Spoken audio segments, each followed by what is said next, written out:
Welcome to new Prajasakti news ఛానల్కి స్వాగతం. కర్నూలు జిల్లా ఉరవకల్లు మండలం పూడ్చెర్ల గ్రామంలో రాష్ట్ర ఉప ముఖ్యమంత్రి కొణిదెల పవన్ కళ్యాణ్ పర్యటనలో principal secretary Shashibhushan Kumar farm fund పనుల గురించి ఉప ముఖ్యమంత్రికి వివరించారు. ఉప ముఖ్యమంత్రి కొణిదెల పవన్ కళ్యాణ్ కొబ్బరికాయ కొట్టి హారతి ఇచ్చి పూజా కార్యక్రమం నిర్వహించారు. గుణపంతో మట్టి తవ్వి పారంతో మట్టిని తీసి ఫారం ఫండ్ పనులను ప్రారంభించడం జరిగింది.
అనంతరం ఫారం ఫండ్ పూర్తయిన తర్వాత ఎంతకాలం అక్కడ ఉండబోయే పరిస్థితులను నమూనా ఫ్లెక్సీ దగ్గర ఫోటో తీసుకోవడం జరిగింది.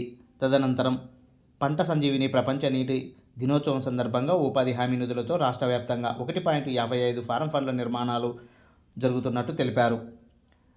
రాష్ట్ర ఉప ముఖ్యమంత్రి గవర్నీయులు శ్రీ కొణిదెల పవన్ కళ్యాణ్ గారు పంచాయతీరాజ్, గ్రామీణాభివృద్ధి, గ్రామీణ నీటిపారుదల సరఫరా, అటవీ శాఖ, పర్యావరణ శాస్త్ర మరియు సాంకేతిక శాఖ మాత్యులు పైలాన్ను ఆవిష్కరించడం జరిగింది.